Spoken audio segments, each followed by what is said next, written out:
Hello, I'm John Darling, and in this video we're going to talk about hunting with air rifles, the various quarry species, their behaviour and how you come to terms with them. And this is one of my favourite air rifles at the moment, the R.I.P 7.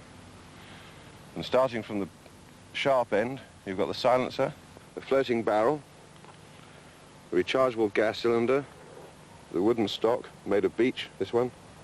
This is called the comb, the butt, the pistol grip, and you have the trigger there and a safety catch there. Right up here we have the R.I.P cocking lever and a very useful little thing, a 7-shot magazine, which has slots in there and cocks like that. And these are the scope mounts, pretty solid, made by R.I.P too, and the scope itself. Now these two turrets, this adjusts the vertical hold and this for adjusting the horizontal hold. When you unscrew them, you come across the controls. And it tells you which way to turn it to get the pellet to move right.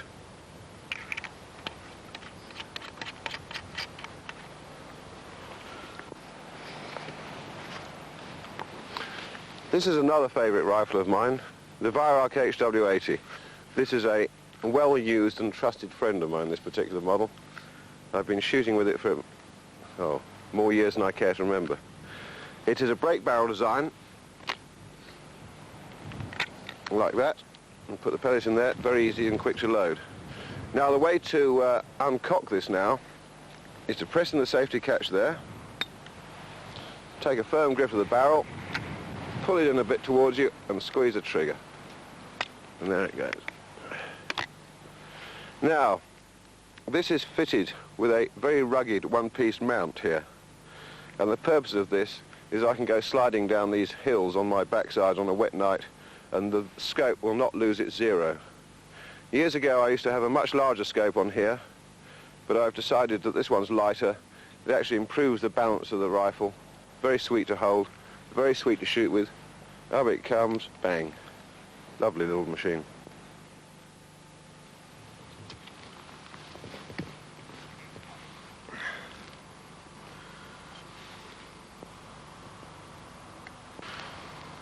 Pellets are divided into two sections, the nose, the blunt bit at the front, and the skirt, the hollow bit at the back. Now the skirt is designed to fit into the rifling of the pellet, of the barrel, and spin, and that gives it its accuracy. Now, the thing about air rifle pellets is that they come in various shapes and sizes, and it's important for your own results to stick to the same brand so you know consistently the behaviour of that pellet. Now I use two types. The light one for long range shooting because it has a much less curved trajectory.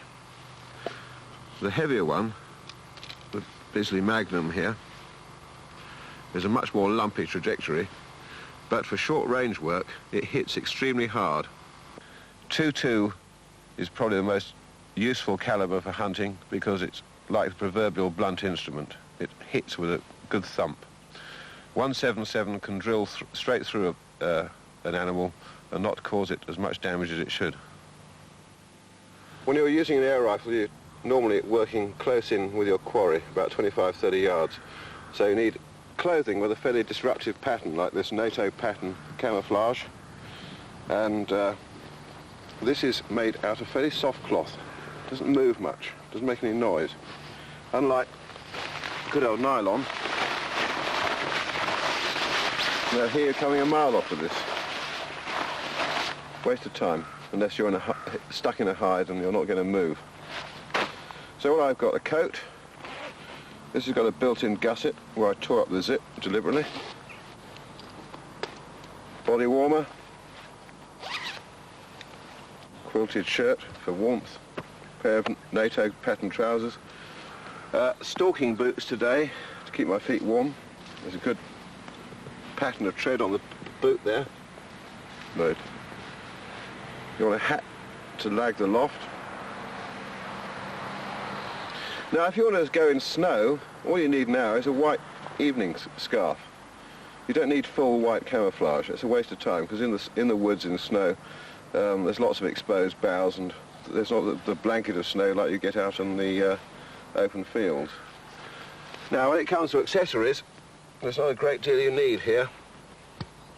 There's this face mask, which is excellent when you're crouching or when you're straining up, looking up into the trees, looking for roosting birds, and also for keeping out midges at other times. It looks quite threatening, so in common with the rest of the camouflage, you ought to be careful about wearing it in public. A pair of binoculars, very handy for sussing out your shoot, working out what's doing what and where, checking out wildlife from afar without them knowing it, and planning stalking routes and all things like that. Silly thing. A pair of coal tongs for picking out rats. Rats are infested with diseases, you don't want to handle them. A bit of string. This is useful for carrying lots of pigeons, in hide building, all sorts of uses a bit of string has. A pair of secateurs for trimming branches when you're making a hide. Do that sort of thing discreetly. A knife, also useful for hide building. It's quite a small one, short blade, very sharp blade, and a good point for getting into rabbits when you're gutting them. And for keeping the scope clean, you want this little brush here. And what you do is you brush off the grit, because if you try to wipe it, this is soft kitchen paper, if you try to wipe it with the grit still there, you'll make lots of scratches on the coating of the lens. Now this is a piece of paper, just keep it tucked in the inside pocket. It's ideal when you're out on a wet night or wet day and you getting splashes of rain blown onto the lenses of the scope. Just a quick wipe every now and then. But never when they're gritty. If they're gritty, get a brush.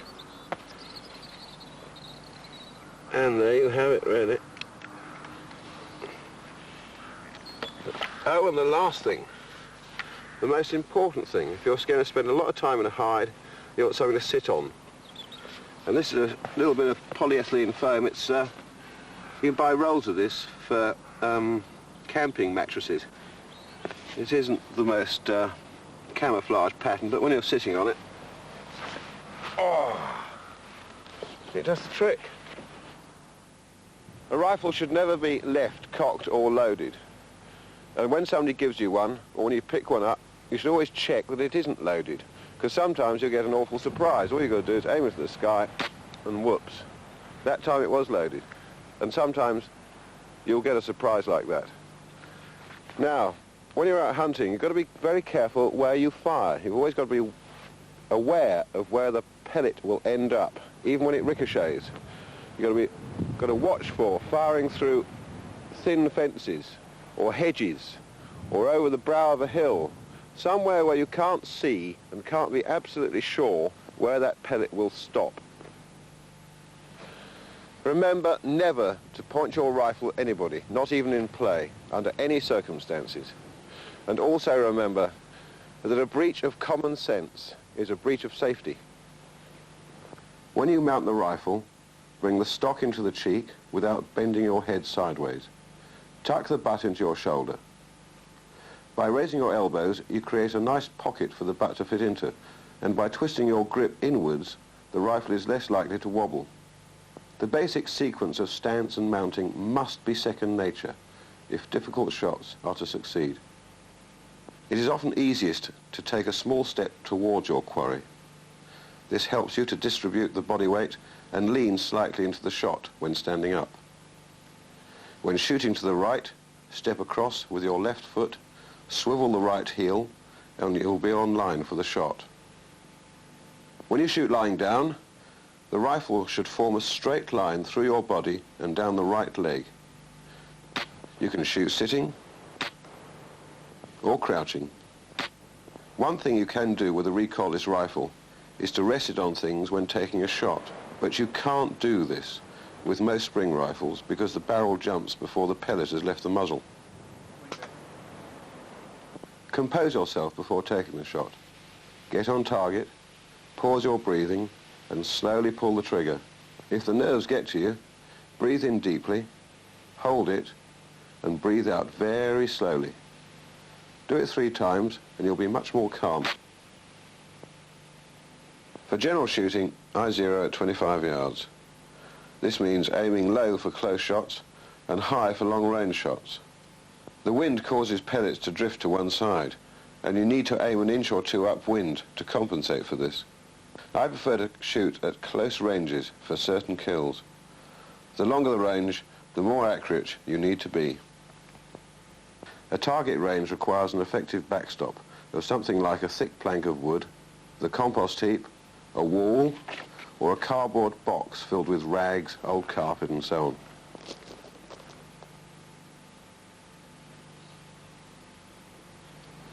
When mounting a scope, ensure that the vertical crosshair is vertical. If the image in the viewfinder goes dark around the edges, the scope is probably too near your eye. A clear image can be achieved by adjusting the distance between your eye and the scope. While making these adjustments, use the right tool and keep the screws looking neat.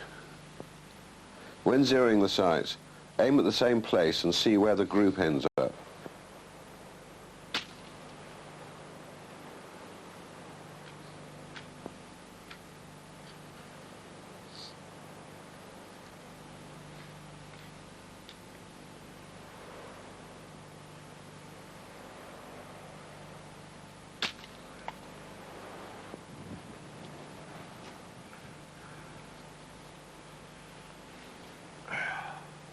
Then adjust the horizontal and vertical hold until the pellets are obliterating the bullseye.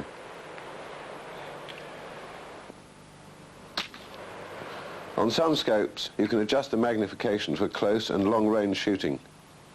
It sometimes helps to wind up the magnification for long-range shots through twigs, but generally I use 4 or 6 power for daytime shooting, 3 or 4 power when out lamping. On some scopes you can focus the front lens for the ranges you are shooting at, and the rear lens so that the crosshairs look really sharp. A rubber eyepiece is useful to keep wet off the lens.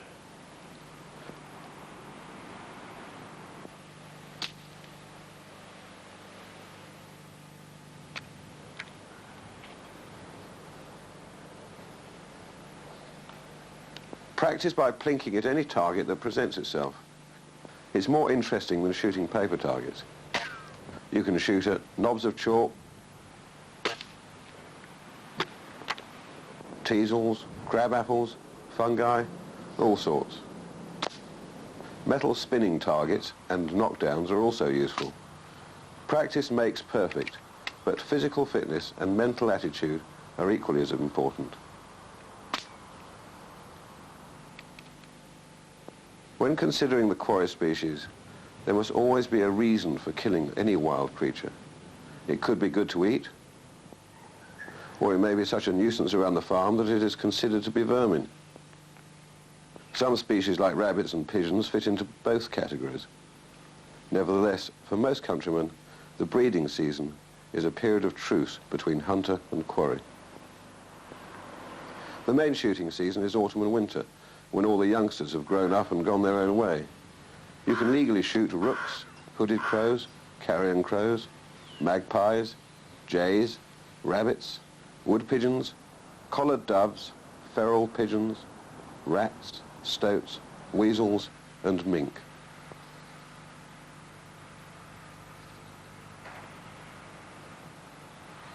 Learn to differentiate between these and similar-looking species which are protected, such as the black rat, the pine martin, the turtle dove, the blue rock dove, and racing pigeons, which have a fit, alert look, and, of course, rings on their legs. The easiest way to evaluate a shoot is to inspect it from afar through binoculars. This way, you can check out the wildlife population and find out what happens where. You can see the lie of the land clearly to work out stalking routes, flight lines, and so on. You can observe the birds foraging and discover their beats. Stalking is all about fieldcraft. There are 2 types: random walking through cover in anticipation of a shot, and one-to-one stalking, where you're going for something you have spotted from afar. Whichever, you should plan the route from bush to tree to tussock to stump. Use dead land in dips or the cover of big trees to get in closer. But watch your shadow. A pigeon will spot that movement.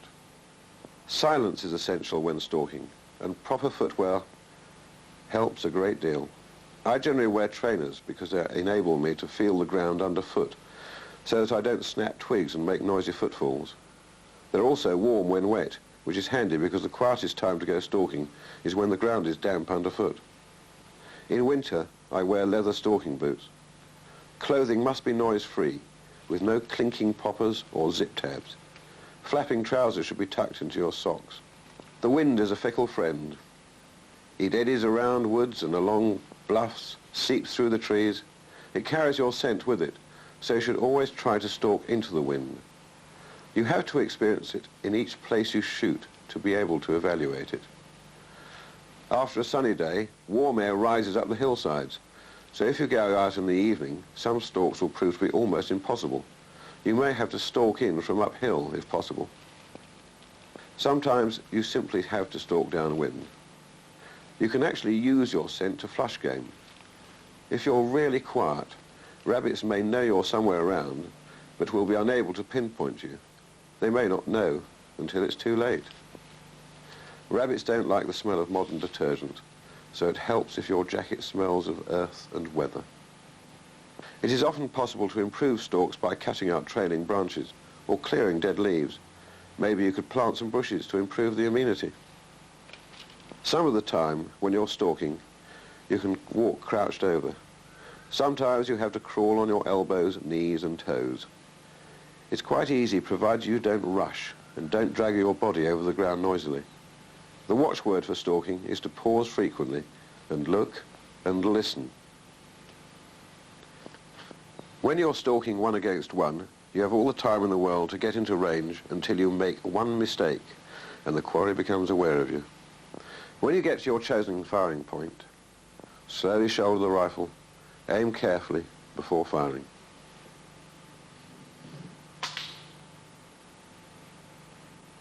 The wood pigeon population increased with the agricultural revolution, and now they are everywhere in Britain, from town centres to the wildest woods. They do immense damage to crops through pecking and defecation, and they damage the tips of young conifers in their roosts. They are social birds and find their way about by using clearly defined flight lines. To do this, pigeons follow the line of roads, railways, pylon lines, long hedges and strips of trees, gaps and gateways. You can often see birds fly towards a tall tree and turn sharp right. It's important to decoy birds immediately beneath flight lines rather than expect them to turn off. You may find flight lines out of big woods that lead to ponds and springs. Wood pigeons also pause during the day's business. They favour specific lone trees or groups of trees where they can spend part of the day. A hide near one of these can produce good sport all day during the spring and summer. In winter, the pigeons form into large flocks, and most of the activity around daytime roosts is over by lunchtime. Fortunately, wood is a creature of habit, and we can profit from that. They prefer to feed in the same place as yesterday. Feeding pigeons are obvious to see, but how do you find their roosts? First by watching the flight lines, and then by searching the ground for feathers and droppings. When building a hide, reflect that the wildlife is familiar with the landscape. They will avoid obtrusive constructions. Lots of research is required to find out precisely where to build a hide. You may need to spend an entire day on reconnaissance. For example, pigeons prefer to feed at one end of a field rather than at the other end, and they roost in similarly small areas. The quarry has got to visit the place regularly and come within range. Sighting the hide is crucial. For example, pigeons often fly into a tree to check out a spread of decoys. When they do so, they often flutter all the way through the tree to the other side. And if you position your hide upwind of a big tree, the bird will present itself nicely to you. Sight it downwind, and you'll have to shoot through branches.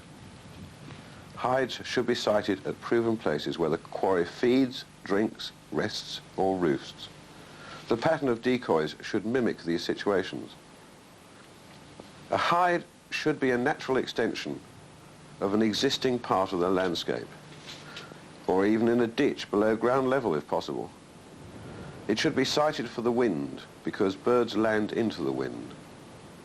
A solid background is essential, else the quarry will see movement against chinks of light, especially when the sun is behind you. Use sturdy hazel rods or telescopic metal poles, which ideally should be painted green.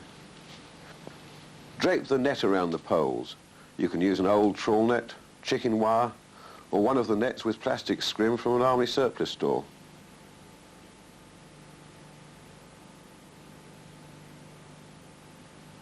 When that is in position, use vegetation to conceal the net and break its outline. In summer, make sure you don't use plants that could droop and wilt in the sun. Never, ever cut hardwood saplings. Use elder, thistles, bracken and grass. They're ideal. When decoying pigeons to a patch of laid corn, you can make a hide amid the standing corn using Hessian sacking, covered with a few sprigs of straw. The corn forms the walls, and the sacking, which is held up by garden canes, creates a roof. A seat is essential, because the more comfortable you are, the more you will enjoy your cramped surroundings.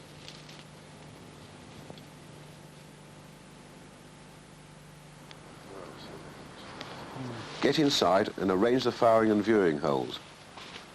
Even though you're in a hide, move slowly or not at all, particularly when birds fly around the hide. Look and shoot through the sides, never over the top. Conceal your face at all times. Decoying offers seasonal opportunities. The birds are on the seed drillings in March, in the fields of barley, peas and beans. If you scatter some loose corn or seed, they sometimes start pecking as soon as they touch down. Woodies can only peck what is on the surface. They don't scratch. So keep an eye on the fields and get there quick after sowing or harvest. Big flocks quickly mop up the available seed and move on to the next farm. In summer, the oilseed rape is the first to be harvested, and woodies love it. It provides great opportunities before the landscape is covered with wheat stubbles and the birds can feed anywhere. Plenty of good hides appear quite naturally around fallen trees and thick cover. One of the best hides is deep shadow, because no creature can look into the sun. As always, a solid background is essential. Before you settle down, put out a couple of range markers, like flints or sticks. You can plink at them while waiting. Go for clean kills and leave the body where it falls, because the less you show yourself, the better. You can have a tidy up every hour or so.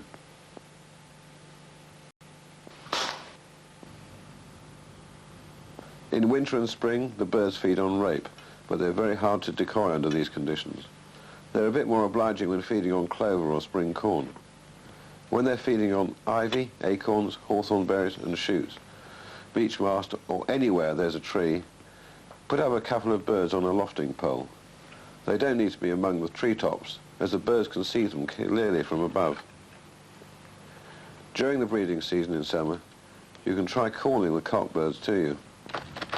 Roost shooting is only practical in winter, when there is no leaf on the trees. Wood pigeons like to roost at the cosy end of a wood, in the lee of the branches. They also like to tuck up in conifers, yew trees, hollies, ivy trees, and other warm places.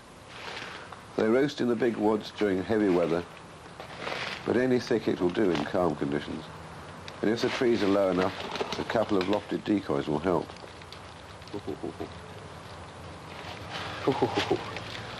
Almost another.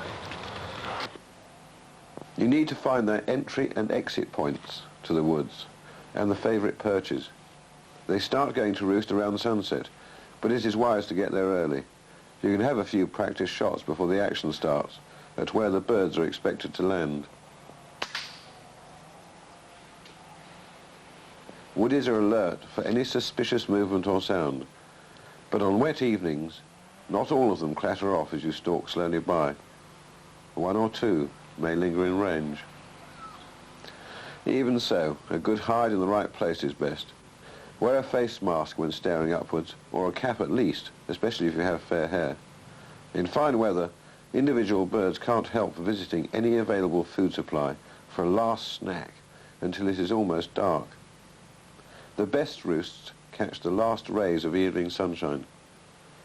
Don't shoot roosts to excess, else the birds will move somewhere else.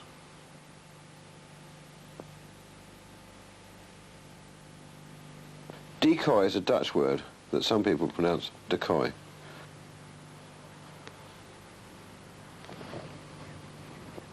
Birds like wood pigeons prefer to be part of a flock. A basic pattern of decoys should mimic the live birds you observe out feeding.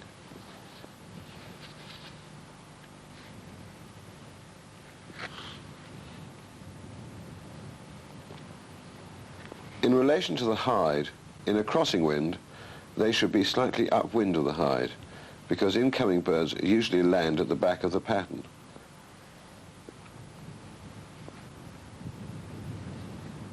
That's why that area is known as the killing ground. If the wind is from behind, they'll land between the pattern and the hide. If it's into your face, they may land out of range. Many people use plastic decoys, but plastic can't mimic the non-flash of the real bird. You've got to watch for this when the decoys are between incoming birds and the sun. The best decoys are dead birds, and these should be substituted for the plastic ones as the day progresses. A fat pigeon is a contented pigeon, which is why they sit hunched down in the trees like mops. With the head high and a lot of white neckband showing, they're signalling alarm. When they're at ease, the neckband is quite narrow. The white wing bars are attractors, so some people use flapper decoys, or even a kiddie's windmill painted grey with white flecks. It's important for the decoys to contrast with the background, to stand out and be seen. A freshly ploughed field can be useful. Pigeons feed on the invertebrates, or rest on a field that was ploughed some time ago. Clover and short grass are good backgrounds. Plastic birds are easy to set out, facing roughly into the wind. Pigeons don't like the breeze up their tails, but when there's no wind, they can face every which way. It is easy to set up a dead bird with a stick through its chin, the other end in the earth. Old bicycle spokes are very useful. In a resting field, more of the birds should have their head up. When they're feeding contentedly, most of them have their heads down. It occasionally helps to have a big decoy pattern, but a dozen are adequate to start with. Beware of a dead bird on its back in the pattern. It frightens others away.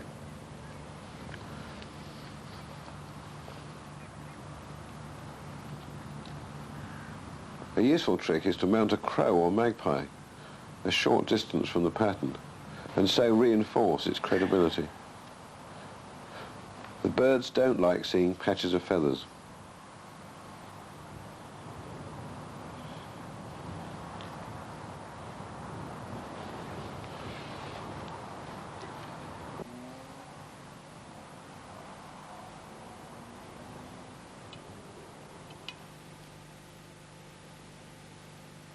The easiest way to mount decoys on fences and posts is with garden canes. It's more to carry but worthwhile. When to start shooting depends on the season. Start early for the winter flocks and mid-morning in spring and summer. With longer days, the birds return to the safe place where they had breakfast. In snow, it is easy to decoy the birds onto sprouts, kale, cabbages. In winter, they feed on ivy berries, and they have favourite trees where the fruit tastes best, it seems.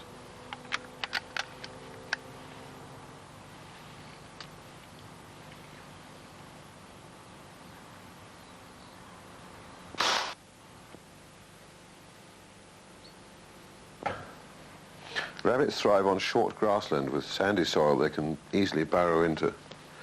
In the woods, they can be ambushed by foxes. Bunnies do a great deal of damage to young trees, crops, gardens and golf courses. They start breeding in January, and most of the does have litters of kittens in March and April. You can shoot the tasty half-grown bunnies from June onwards, when the population is at its highest. They are expert at breeding, but disease and predation thins their numbers during the winter months. They leave plenty of signs of their activities, droppings along their runs and on top of mounds, and their scratching and nibbling is often plain to see. In spring, patches of fur show where the bucks have been fighting. Rabbits like warmth.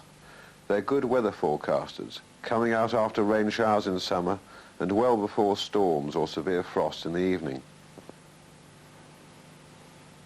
Rabbits are great fun to stalk.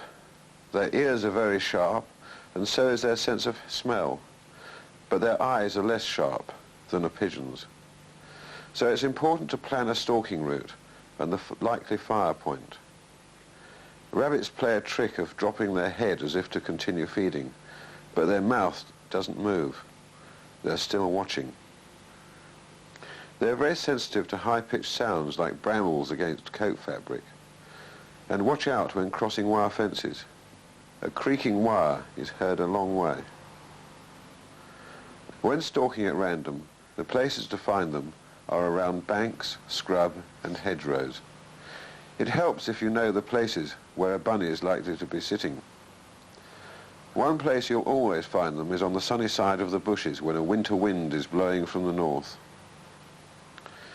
As the evenings lengthen in spring, more rabbits appear than ever seemed to be around in the winter.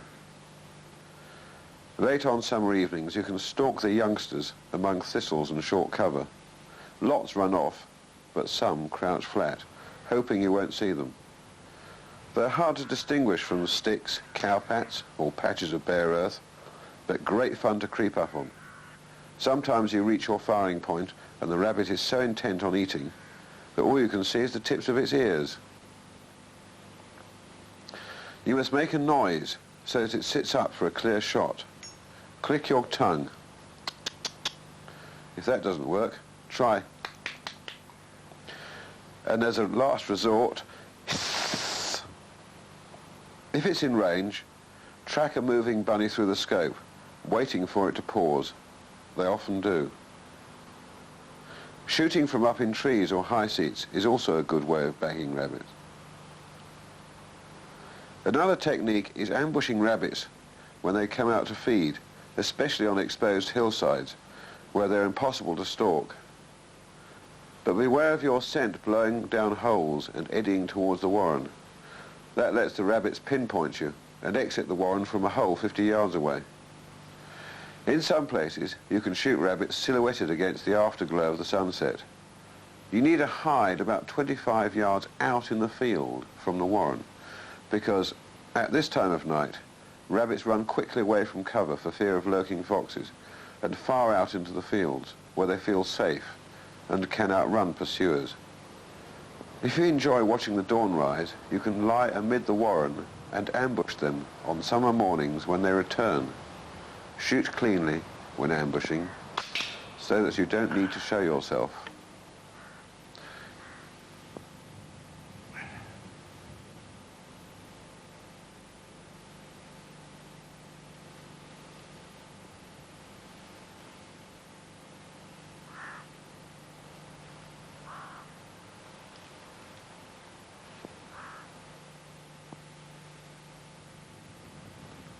I've spent hundreds of hours out on these hills at night with a lamp. The time to start lamping rabbits is mid-August, when the nights are drawing in. Of course, you must have the permission of the farmer or landowner before you start.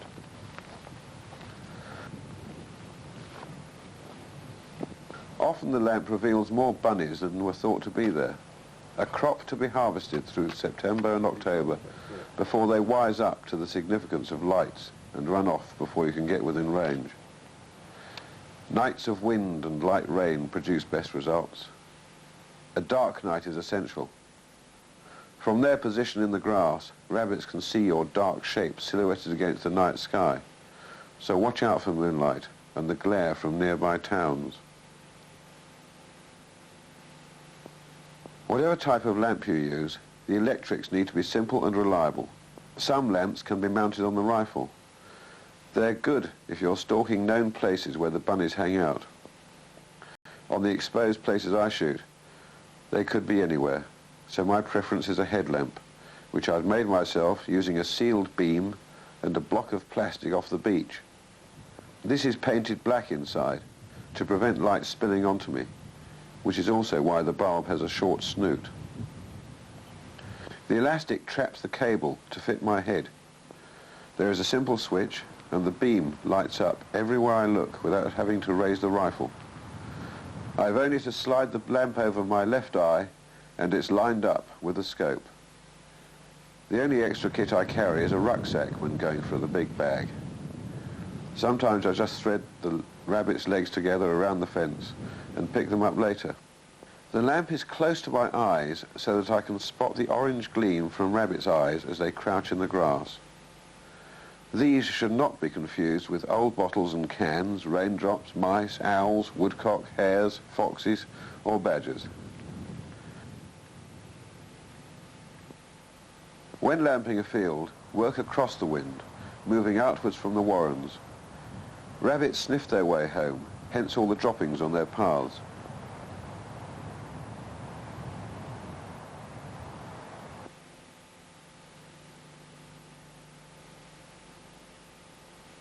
By pushing them further out into the field, they often get lost and clamp down in the grass, where you can get them on the next pass. Some may flee to the next warren, but that's life. Once a rabbit is in the lamp, if it looks settled, put the lamp to the side where it wants to run, rather than blitz it with light. Keep it under surveillance. If it looks agitated, it sometimes helps to blat it with light.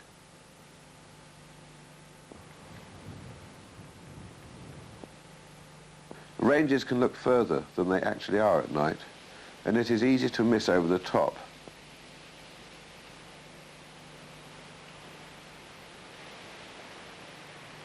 In contrast, range is hard to judge on the exposed hills in February, and often the bunny is further than it looks.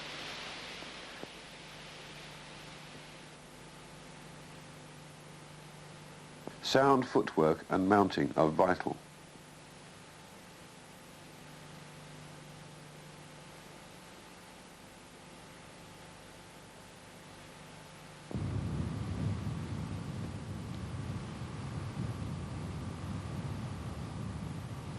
Check the wind and silently walk as fast and as close as you can before the bunny gets twitchy.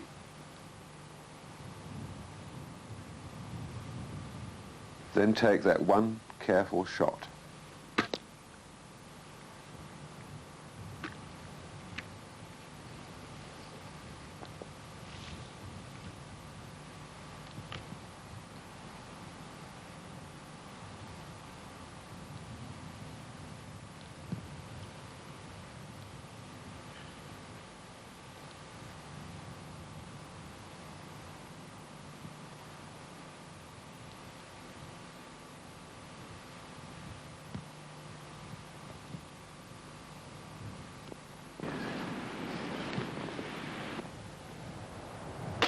Try plinking at night as practice.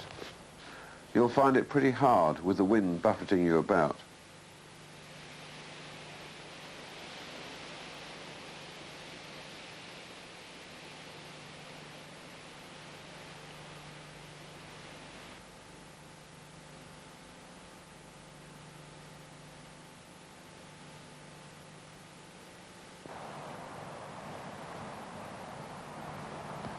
Get in close. In fact, you can often make quite a bit of noise when you're really close to the flattened bunny.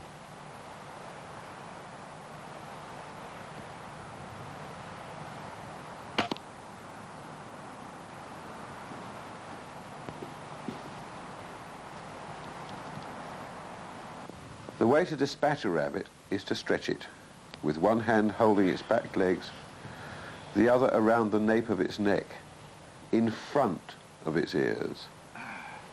Just pull and the neck easily snaps.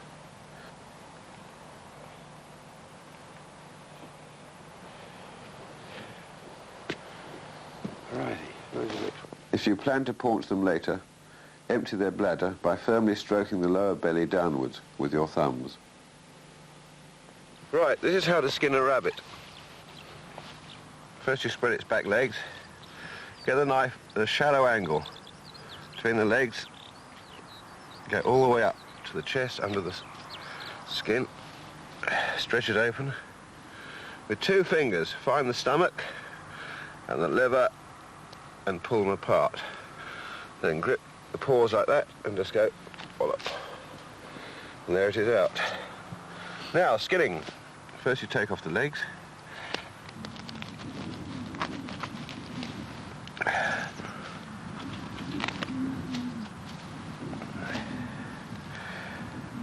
Push the knife down on the bone, pull up the leg, and it snaps the bone.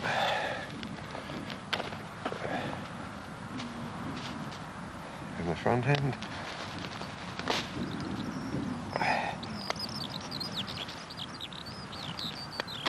Right, now I'll get that, let's peel apart the skin from the abdomen. Keep pulling, shove your thumb in,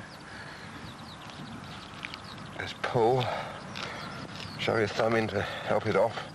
Go down one leg, that's free, round the back, to the other leg, and pull it all forwards over the head. Release the front paws.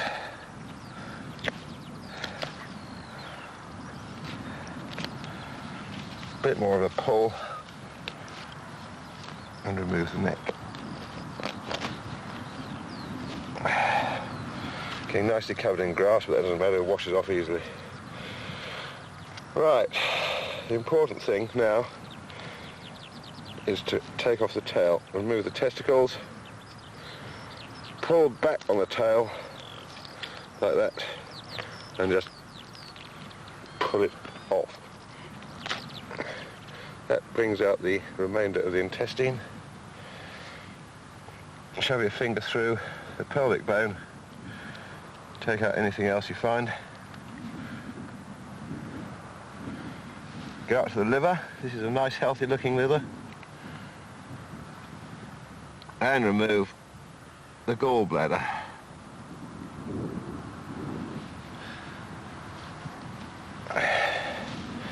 If you'll excuse all the grass, there you have an oven-ready rabbit. The way to cook them, or to joint them for the table, is to find the second rib. Slide it down there to the backbone.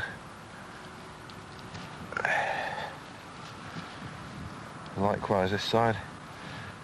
And go in and come out on that side. Cut it down. Whoops. And there you have it. Now, this is the part with all the meat on. I must say, I'd normally do this at home where there's less grass.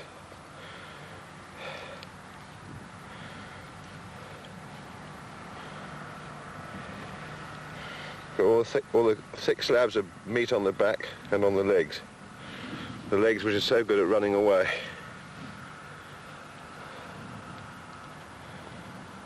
Right. The front end, of course, is useful for the dogs.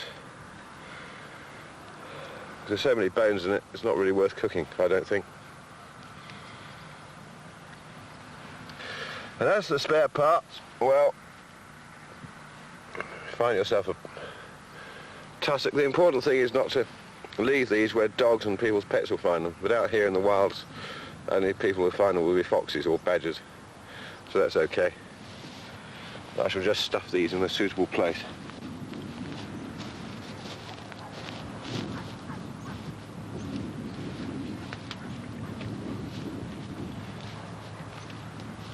I bet you that won't be there tomorrow morning.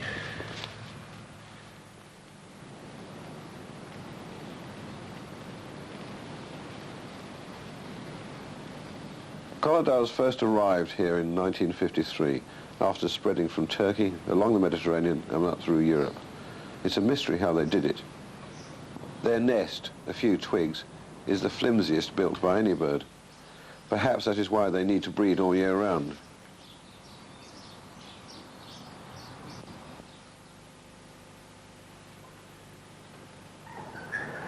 They often spoil gardeners' seed beds, but they're most numerous around grain stores and farmyards in general. It's quite easy to decoy them to a spillage of grain.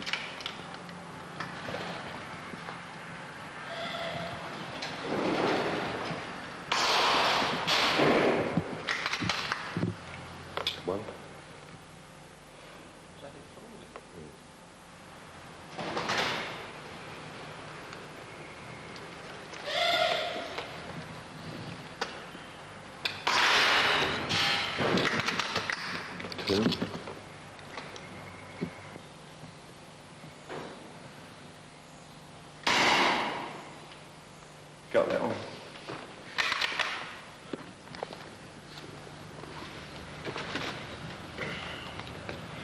Farmer asked me to come up here and thin out some of the collared doves which are feeding on his grain store. And this lot took me about a minute and a half to shoot before the rest of them scattered through every available exit. But Nisa won't be back for a while.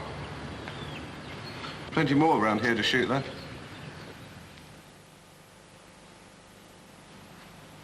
Harvest time is the best time of year to bag them. In winter, ambush them on frosty mornings. You must hide carefully. They have sharp eyes. With a diet of corn and seeds, they taste delicious.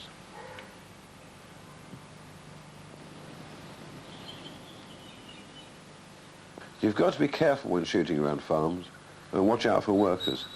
Weekends are safer and quieter. A handy trick, if you're right-handed, is to stalk anti-clockwise around barns. Then you can take shots between the drain pipe and the corner of the building without being seen. In fact, many farm buildings have useful gaps which give access to warrens and other opportunities for an easy shot. Accuracy is essential. Nothing is more distressing or distasteful than having to pursue wounded animals. Air rifles have limited range, and a shot at short range is likely to produce a certain kill. Try to look at the quarry with X-ray vision. The head, neck and heart are the obvious places to aim. Never go for body shots. Sometimes the quarry presents itself at an awkward angle or sits behind twigs. You've got to wait for it to move into a better position. It may fly off or run away.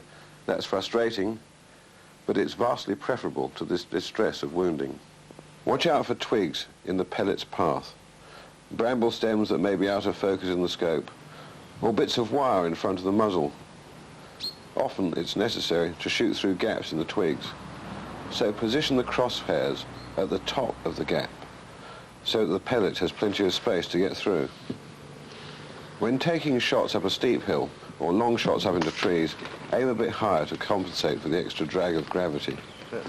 When you shoot downhill, gravity has less effect, and it is easy to miss over the top if you forget to compensate by aiming low. When shooting vertically into trees, aim well low. Gravity's effect is from behind, and the trajectory is not influenced by it in the normal way.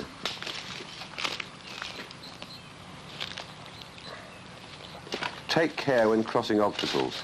Unload or uncock the rifle, or use the safety catch. Righty. Feral pigeons are mongrels that live in old buildings, church belfries, on cliff faces and in quarries. They live cleanly and are also good to eat. They often come to a decoy pattern set out for wood pigeons. They're good sport in old factories and quarries, but watch out in case a shot dislodges stones that fall onto your face. Feral pigeons are quite common in farmyards and where grain is stored.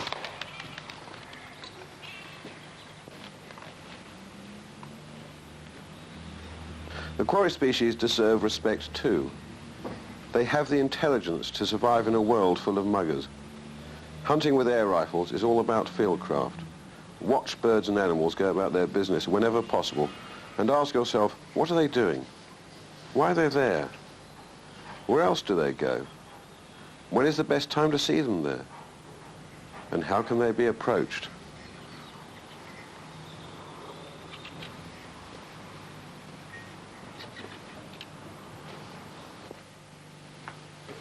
After the shot, Follow it through by holding the rifle on target. Listen to the impact to evaluate the quality of pellet strike. You can judge whether your quarry is stone dead or might be wounded.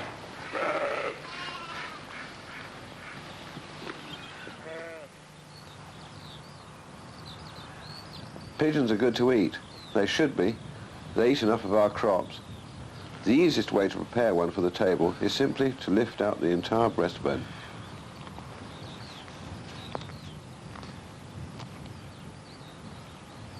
It is important to be able to read the state of mind of the quarry from body, head and eye movements. Some show alarm signals, like the wood pigeon's elongated white neckband or the rabbit's bobbing tail. Wild animals notice each other's body language and heed the warning cries of other species, like blackbirds, for example.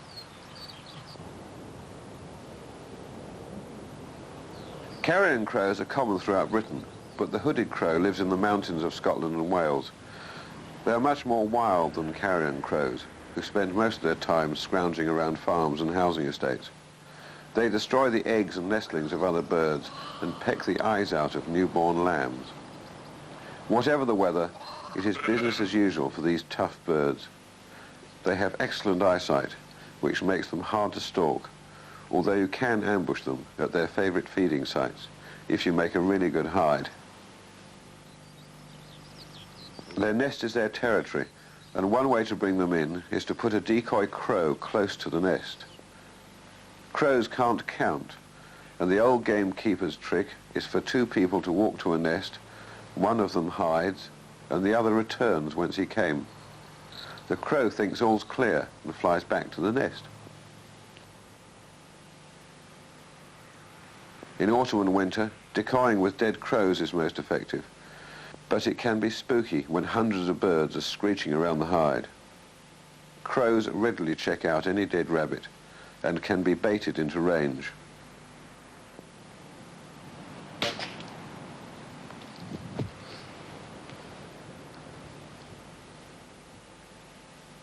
They roost in forestry, and it isn't easy hitting them while they're swaying on treetops. You have to keep the rifle steady and squeeze the trigger just before they sway in front of the crosshairs. Crows go to roost long after the pigeons are in bed and are first to get up.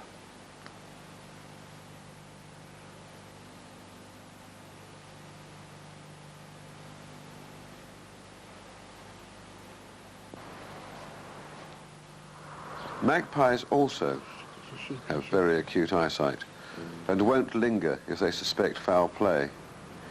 Their habitat is scrub and low trees, conditions which suburbia mimics, but with a bonus of easy food supplies.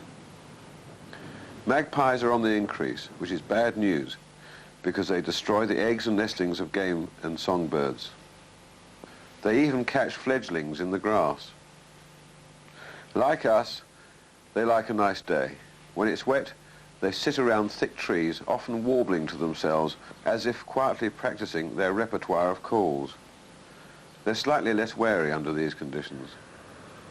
A good way of getting them into range is with a rabbit bait. The rabbit should be partially gutted and clearly visible. During the nesting season, you can drive them into hysterics with a flapper decoy owl on a pole near the nest site, especially with a dead magpie at its feet. Like crows, magpies are territorial and will investigate a dead magpie that is pegged out on their patch. Rats like rubbish dumps, ditches and other unpleasant places. In summer they're hard to see in the undergrowth.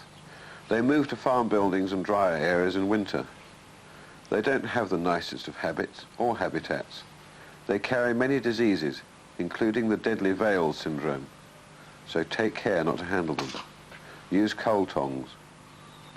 They don't like wet weather and are most active by night. You can shoot them around a farmyard or ambush them at feeding places.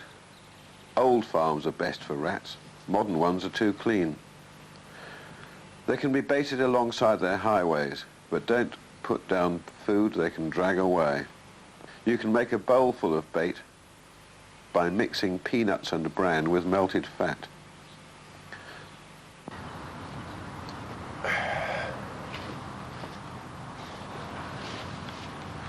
I hope you've enjoyed watching this video and have found a few ideas that will improve your hunting technique and increase your enjoyment of the sport. But remember, above all, be responsible, be safe, be sensible. Alrighty?